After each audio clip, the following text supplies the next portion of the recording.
The BBC is lying to us. If you're watching us for some time, you know this. But some people really want some hard evidence to be shaken by from their confidence to the institution. And right now we do have evidence of the BBC lying to us.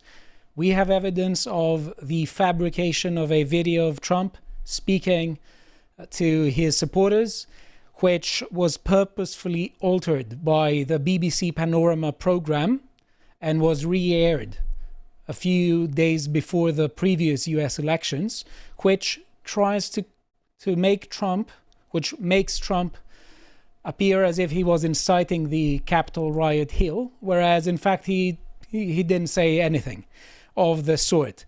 And we will have a lot to say about this and about what has happened with a whistleblower report from within the BBC and people who spoke about its general culture. And I will say this because this isn't just the BBC. The whole way that the BBC is run is very similar to the whole way the country is run.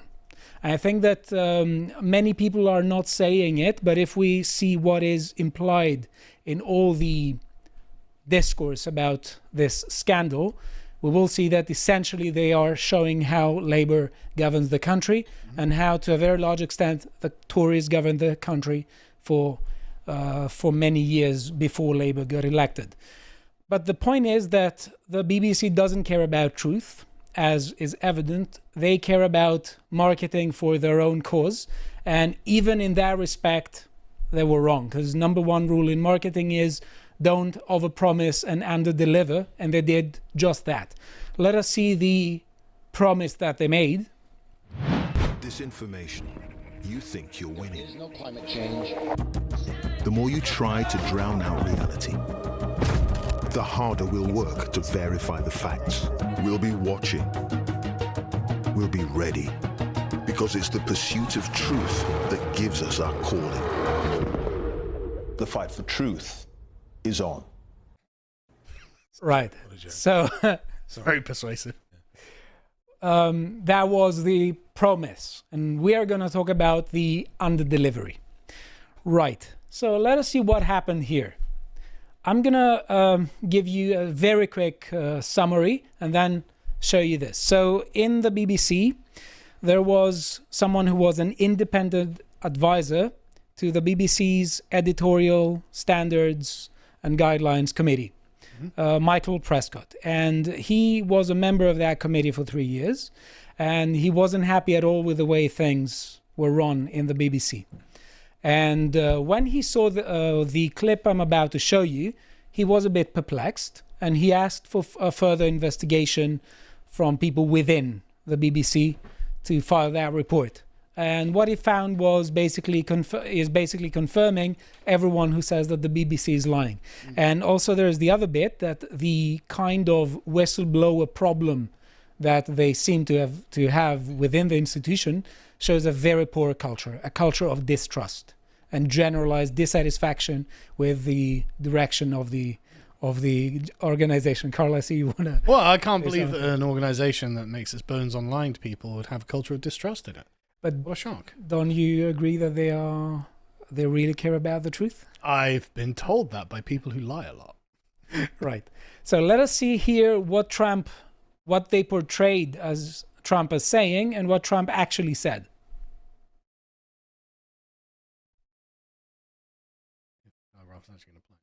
We're going to walk down to the Capitol, and I'll be there with you, and we fight. We fight like hell. We're going to walk down to the Capitol,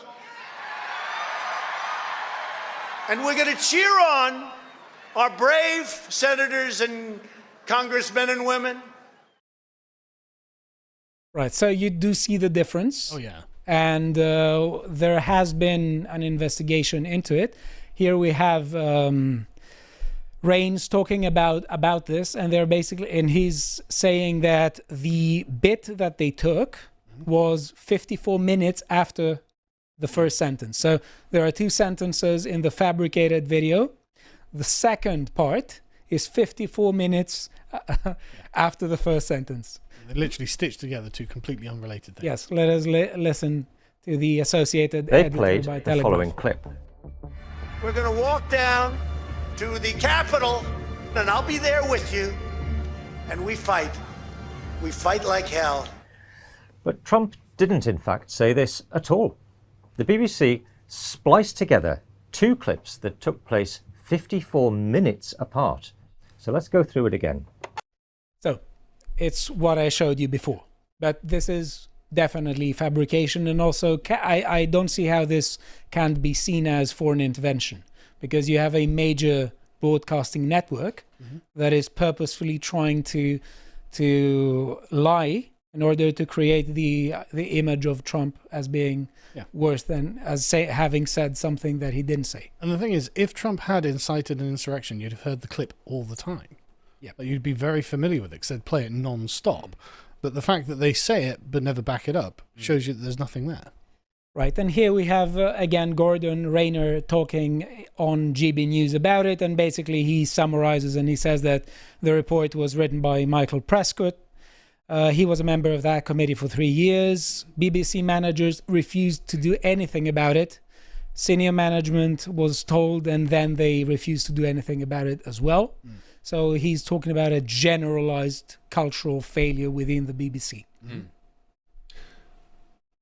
So, well, we shouldn't be surprised. There are bits of the BBC that are quite good. Farming Today I quite like. I'm sure that's great. But the news output of the BBC is biased, and it's why public trust in it's collapsing. It's very interesting that they'd be so incredibly stupid to do this, because you can check this and prove it very easily. And it's not actually the BBC's bias doesn't really consist in this, in my view. It's not really this. I mean, this has happened and that's disgraceful. But that's not what does happen generally. What does happen generally, because there's no viewpoint diversity in the BBC, and because many of them are just propagandists, what happens generally is coverage bias, coverage bias, and also commenting and putting out output which just completely ignores important facts. They do that all the time, and you don't really notice it, because you start to you're not saying anything wrong. You're just blocking out an important matter. Yeah, and essentially the BBC's primary crime is a lie by omission. It's a lie by omission. Yeah. Can I give you a really good couple of examples? Of course. So we're keen in the SDP on housing, and we think the state should get back in the business, and I don't think bird has to have two wings, private sector to do some, I want the state to do some as well. That's the supply side, which is very important. But the demand side is also important.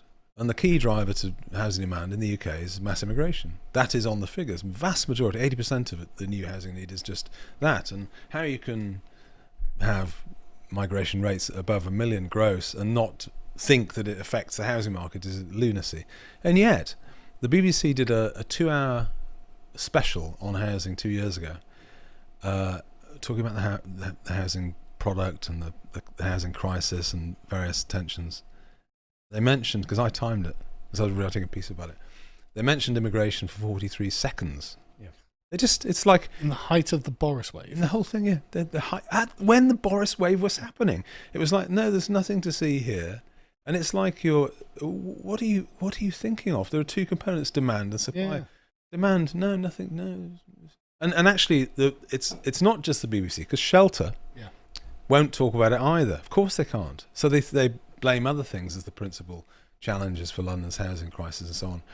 And this is the world we live in. I've heard Nick Robinson on the Today, when you can bear listening to it. He'll do he interviewed the Greens for a quarter of an hour on housing. They never mention it, of course. No. They can't bring themselves to mention it. No. Because immigration and minority status is one of the core pillars of their political platform. If they were to mention it, they'd have to accept that there's a flaw with it.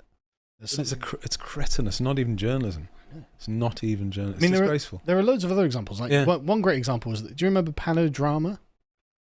Which is in 2019, John Sweeney for Panorama was investigating Tommy Robinson to establish his... He's excitable, that man. To establish his links to the far right. And Tommy managed to get some secret recordings of him in the process, which the fallout was actually hilarious. The BBC issued an apology for Sweeney. Sweeney got fired, and the Panorama episode never aired because Tommy had actually got in there first. But you can see that, so the entire plan was to create a giant stitch-up out of lies, and they had it blow up in the face. And then I had a personal thing of this a little while ago with the BBC Verify, where they had done an episode about the far right, I suppose, which is why I was in it. And they had claimed that I'd gone on my MEP campaign. I'd gone to Totnes, and it was, a lively debate that I'd have with the people in Totnes. And for some reason, a Green councillor in Totnes told the BBC that, like 6 months later, I'd gone back there and I'd radicalised half the town. Right. I've never been back to Totnes. That's an achievement. Well, I mean, yeah, exactly. Yeah. Right. If I had gone there, there'd be social media posts of it all over the place. Yes, half of Totnes is now my followers, but I'd never been back there. No. And so I complained, and they said nothing. They said, no, we've taken it on good authority that you did go back there. It's like, okay, but there's no evidence of me going there. What is the BBC for? I mean, we had in the South Yorkshire mayoral election a couple of years ago, Dave Bentley was our candidate, and the BBC don't really talk to us very much, and they'd found something that David shared, just a joke about something, and it was probably a little bit un-PC, but he didn't even originate it. It was no big deal. BBC get in touch with us, say, would you like to comment?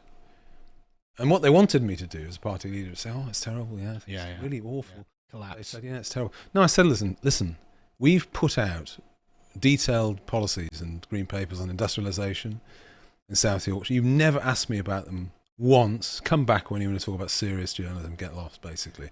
And that's the right approach. But they've employed people to go through people's feeds to try and catch them out. That's just risible. Absolutely. What's the name of the lady that is the verifier, the fact checker? Mariana Spring, or that's correct. Yeah. Yes. Is it true? She blocked me after I challenged her on the lie she told about me. But is it? Well, that's a separate thing. But is it true that she lied on her CV to get the job? Apparently so. Yes. I mean, it's astonishing. I mean, the BBC, they're not even trying, are they? No. You can have a fact checker. But again, it's kind of like this Sovietization of British politics. Yeah. Like we were talking about the previous one. Yeah. But no, this is Pravda. BBC it's just Pravda for the liberal order in this country. And they will tell any lie. They will use all sorts of slimy smear tactics to try and discredit people.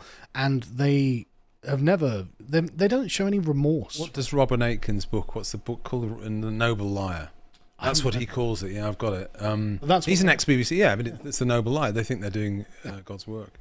Absolutely, and the less care they have for truth, the more they focus on the propaganda machine aspect of it. And propaganda machines can propagandize in all sorts of ways. They can lie by omission, as you mentioned before. They spoke about immigration during the Boris wave for 43 seconds.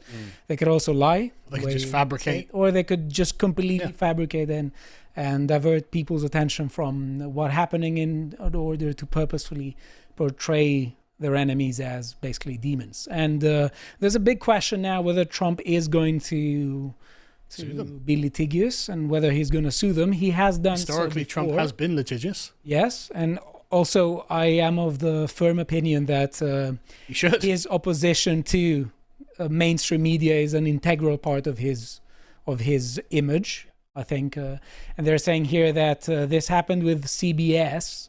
He won a $16 million payout from CBS News after accusing it of deceptively editing an interview with Kamala Harris in the 2024 election. And we do have the video, but it's just a word salad by Kamala Harris here. There is no sound for some reason, but you can see it's fine. We don't need to watch it. Yeah, right. So there is also the question of whether there is going to be pressure to Ofcom to launch an independent investigation about this.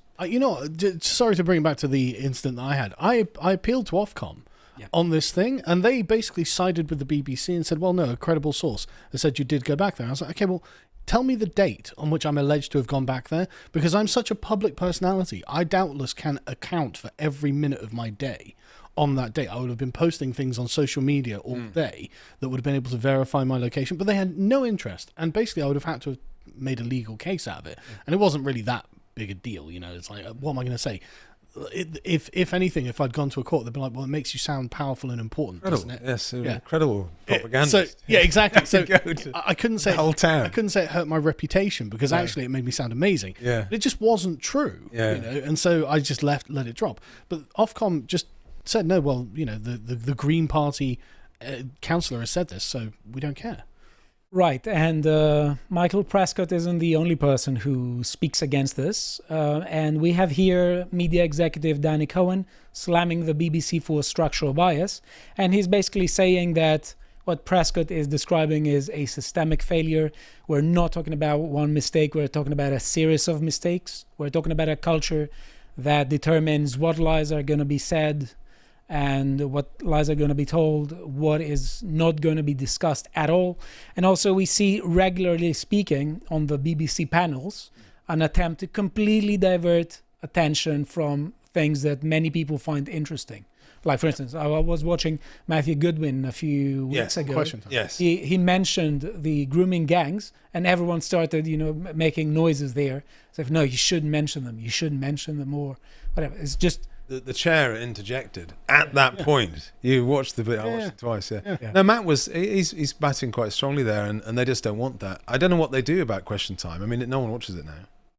Well, I watch it to see the bias. I watch it if there's someone I like. If it's a good batter on it, I'll watch it. A lot of the time, it'll be 4 left wingers and a left winger. And I'm like, okay, well, I'm not really interested in watching that. But you notice how it's never proportionate, right? It's always one person and then 4 people who oppose them. We saw that in Brexit. Yeah. On the data, on the report that was published on it. Yeah.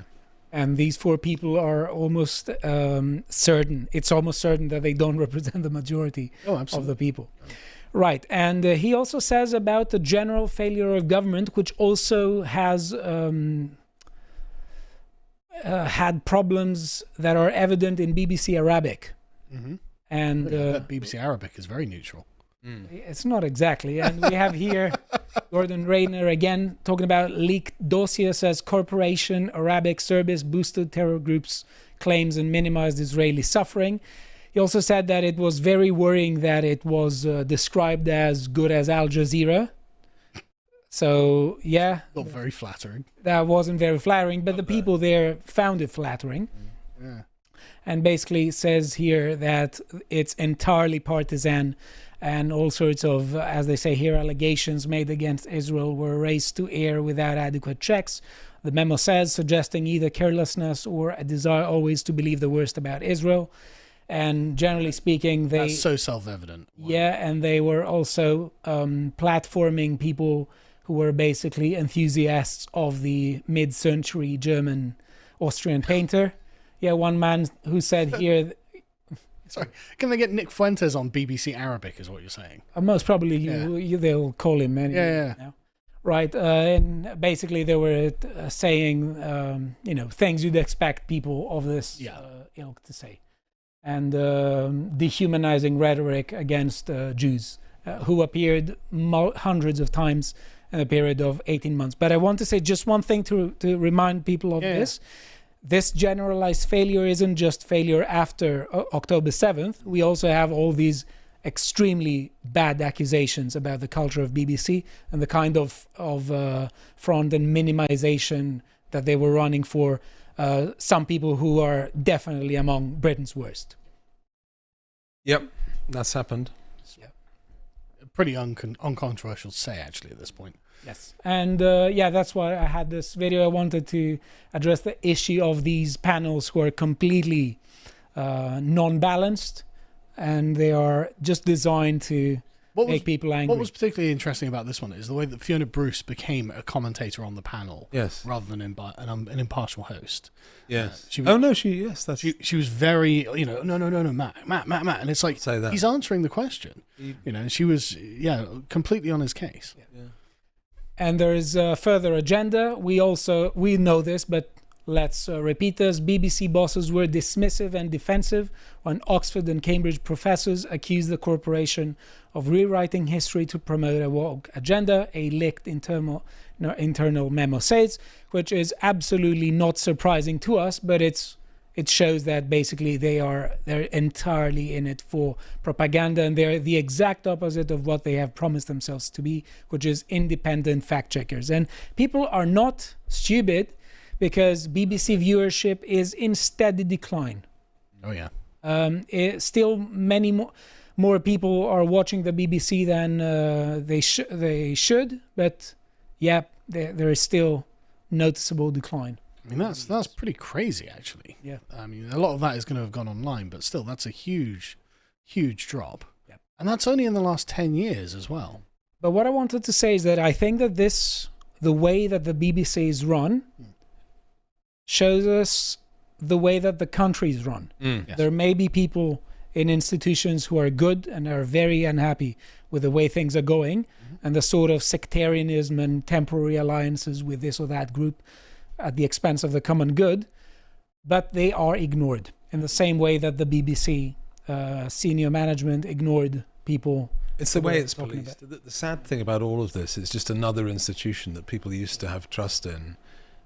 Trust collapses because it does this, and then it becomes delegitimized. In the end, it's a bit like politics itself and the other institutions, and people just don't think I can trust any of you. Because at some point, some ideologues are biting more than they can chew, and then there are consequences.